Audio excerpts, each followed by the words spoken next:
बंगाल में दीदी की बीजेपी को खुली चुनौती। शुवेंदु अधिकारी ने तोड़ दिया ममता का तिलिस्म। अभी बंगाल में चुनाव आने में समय है, लेकिन ममता दीदी बौखलाई हुई है और पीएम मोदी से लेकर अमित शाह तक को खुली चुनौती दे रही हैं। लेकिन ममता के लिए बीजेपी के शुवेंदु अधिकारी ही काफी हैं, जिन्होंने ममता के काले कारनामों का फिर से कच्चा चिट्ठा खोल दिया है, जिसके बाद ममता और बौखला गई हैं। ऐसे में सवाल है कि क्या ममता की बौखलाहट इस बार ममता को ले डूबेगी। नमस्कार, कैपिटल टीवी का खास शो कच्चा चिट्ठा देख रहे हैं आप। मैं हूं आपके साथ हर्ष भारद्वाज। पश्चिम बंगाल में विधानसभा चुनाव को अभी 6 महीने से ज्यादा वक्त शेष है, लेकिन सियासी तनातनी अभी से शुरू हो गई है। एक और भारतीय जनता पार्टी भाषीय मुद्दे को चुनाव मुद्दा बनाने की कोशिश में है, वहीं सत्ताधारी तृणमूल पार्टी मतदाता सूची में विवाद को तूल दे रही है। राज्य की मुख्यमंत्री ममता बनर्जी ने स्पष्ट तौर पर कहा है कि जब तक मैं जिंदा हूं, किसी को भी मताधिकार नहीं छीनने दूंगी। इस बीच टीएमसी के राष्ट्रीय महासचिव अभिषेक बनर्जी ने बीजेपी को खुली चुनौती देते हुए कहा है कि अगर बीजेपी में ताकत है तो वो 50 सीटें जीतकर दिखाए, और ममता बनर्जी की तरफ से भी यही चुनौती दी गई है, जिस पर बीजेपी नेता शुवेंदु अधिकारी ने अब चुनौती दी है कि ममता इस बार चुनाव नहीं जीत पाएंगी और मेरा चैलेंज है कि ममता विधानसभा चुनाव जीत कर दिखाएं।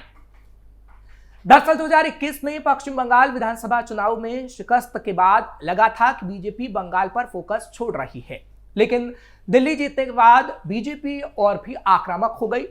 चंद दिनों पहले गृह मंत्री अमित शाह ने संसद में खुलेआम कहा था कि सीना ठोक कर बताएंगे, दिल्ली जीत लिया, अब बंगाल भी जीतेंगे, जिसको लेकर अब बंगाल में तैयारी तेज हो गई है और ममता बनर्जी और शुवेंदु अधिकारी आमने सामने हैं।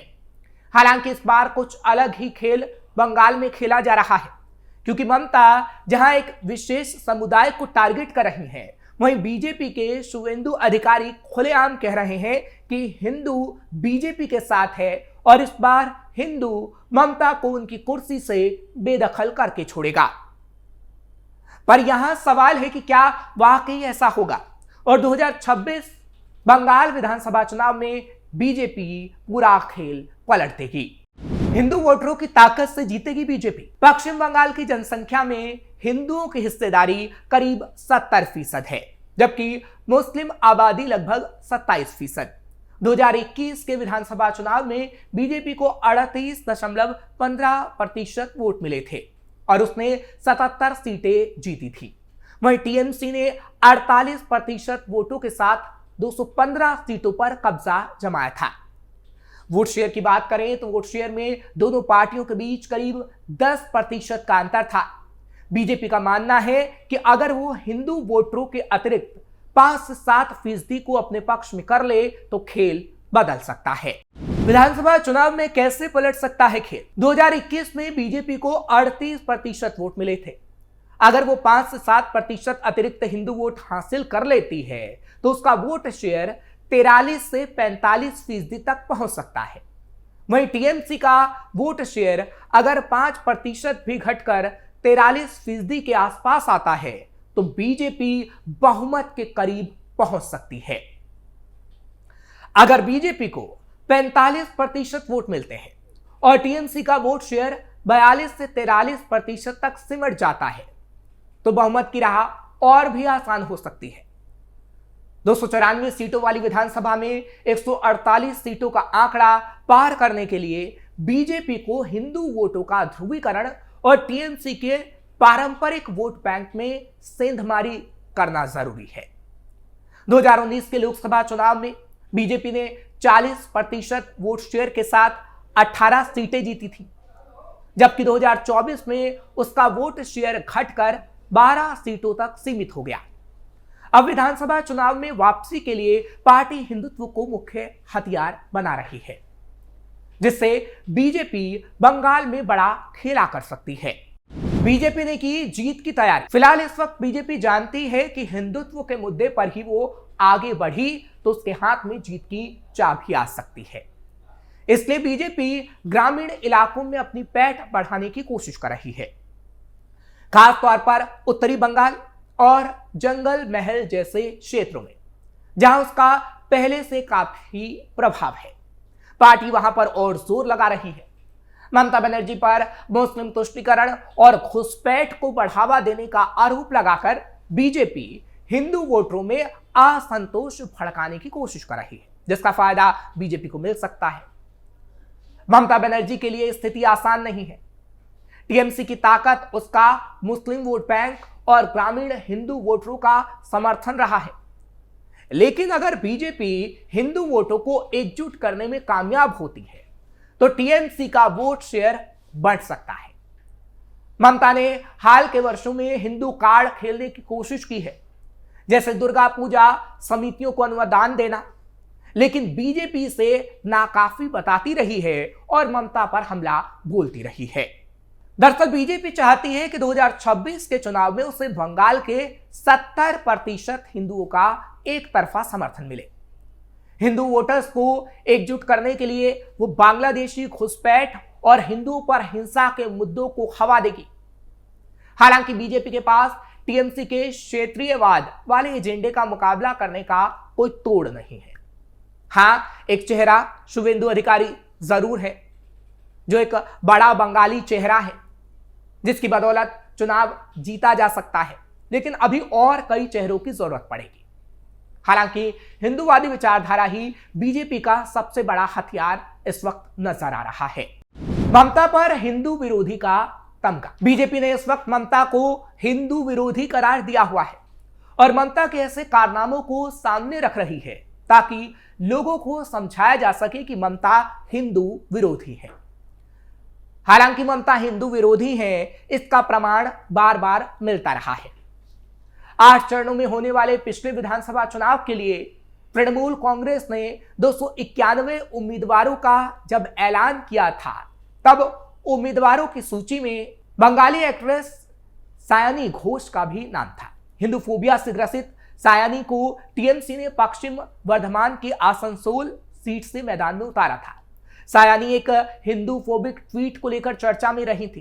एक्ट्रेस सायानी घोष ने 2015 में एक ट्वीट किया था, जो कि 16 जनवरी 2021 को अचानक से वायरल हुआ था, जिसके बाद लोगों ने उन्हें ट्विटर पर निशाने पर लिया था। 18 फरवरी 2015 को सायानी ने एक तस्वीर पोस्ट की थी। इसमें एक महिला पवित्र हिंदू प्रतीक शिवलिंग के ऊपर कंडोम डालते हुए दिख रही थी। उन्होंने इसे कैप्शन दिया, gods could have been more useful. भगवान अब और उपकारी नहीं हो सकते।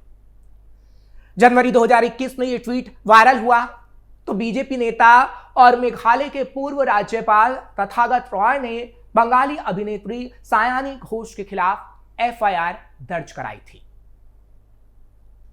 तथागत ने सायानी पर हिंदुओं की भावनाओं को ठेस पहुंचाने का बड़ा आरोप लगाया था, जिसके बाद से बीजेपी इस मुद्दे को बार बार उठाती रही है कि जो हिंदुओं का अपमान करता है उसे ही ममता अपने खेमे में जगह देती है।